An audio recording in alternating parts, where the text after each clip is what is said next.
Are you a seasoned adult that has considered living in a senior community, a 55 and over community special just for you and people like you? Well, that's what we're going to talk about today, the 55 and over community and whether that would work for you or not work for you. We're going to discuss some of the pros and some of the cons so that you can start to weed out if you would like to go in that direction with your personal living or not. I've heard good things about it. I've heard not so good things about it. And being over 55, it's certainly something to consider.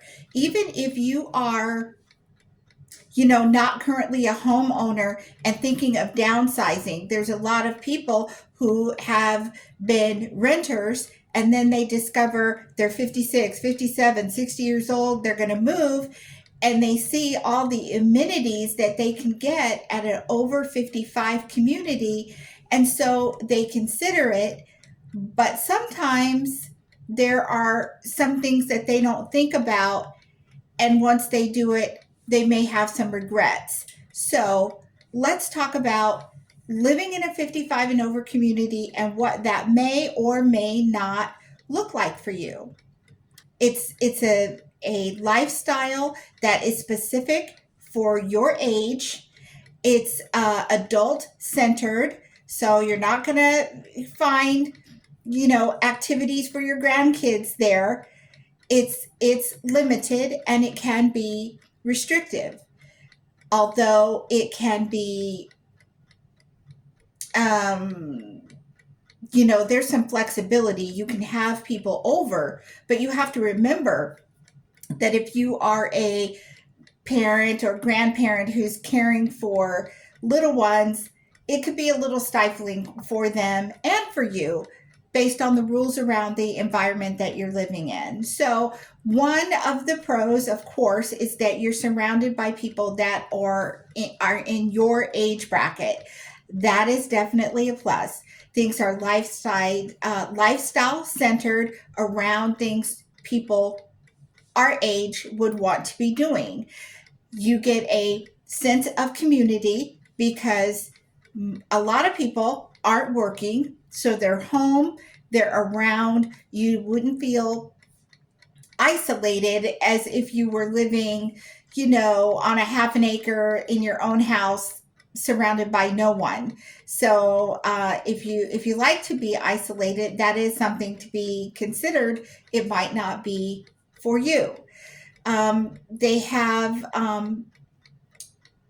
programs set up in the senior community, the 55 and over community, specific for your age bracket. So they have things like clubs, book clubs, card game clubs where they play tournaments. They have classes for, let's say, cooking and exercise and walks you can go on. They often sometimes have community like shopping where the facility or the area that you live in will take a bunch of seniors to the mall or wherever shopping, and they do it as a group outing.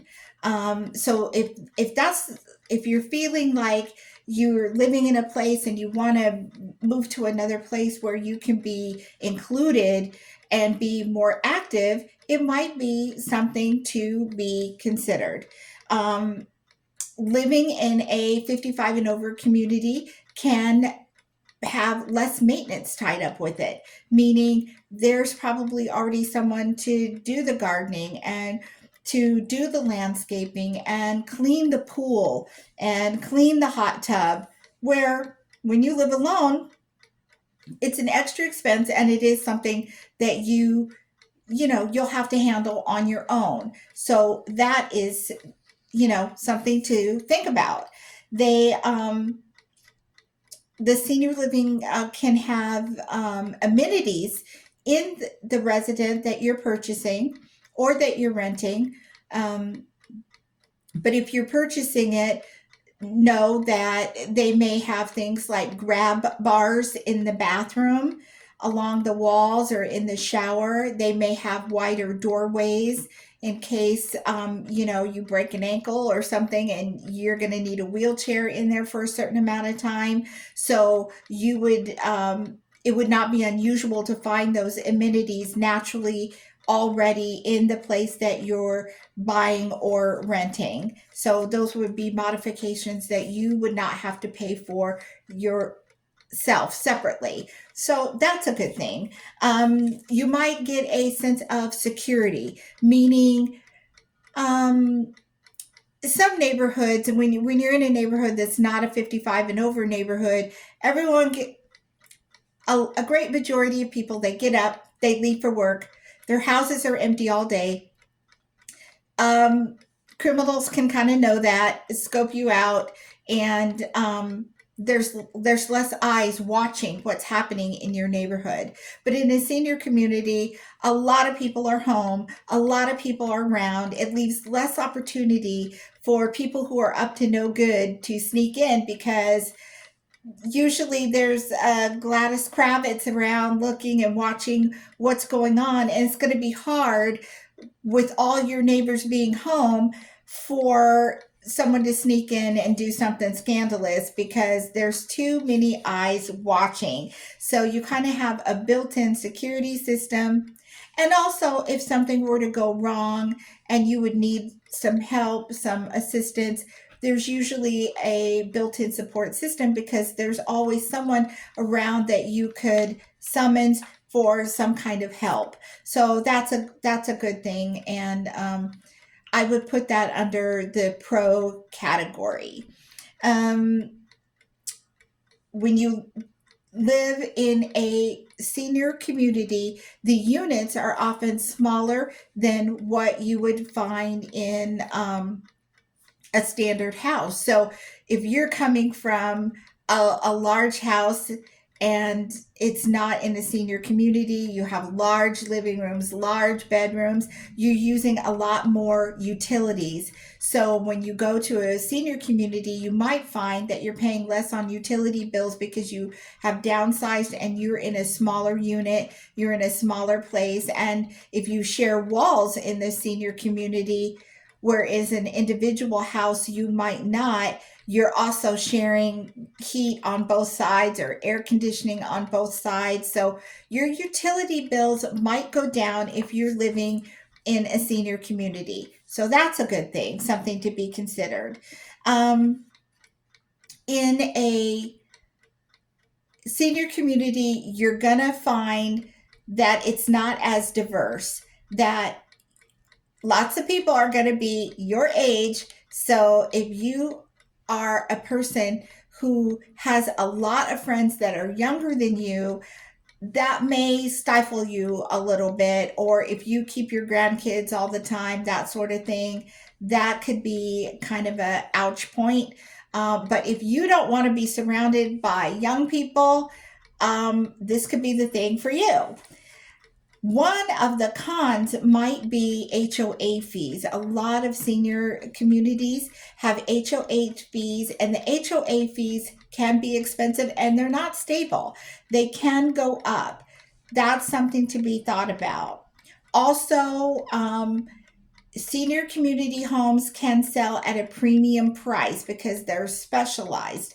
And know that anything specialized, people can charge you more for it. So that is something that could be a painful thing, the price point of premium housing.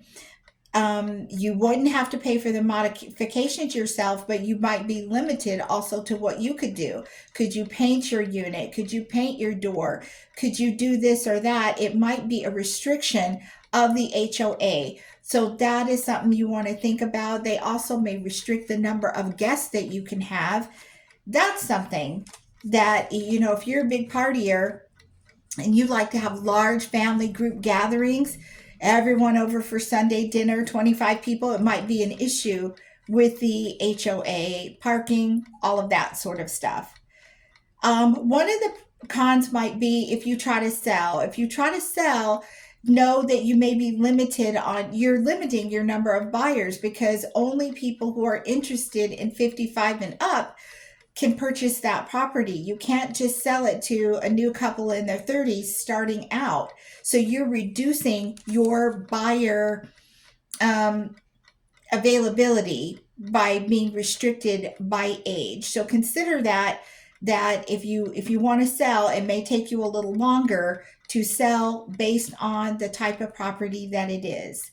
Also know that it may be further out. There may not be as much public transportation because sometimes the senior communities are built further out in the suburbs or off the beaten path.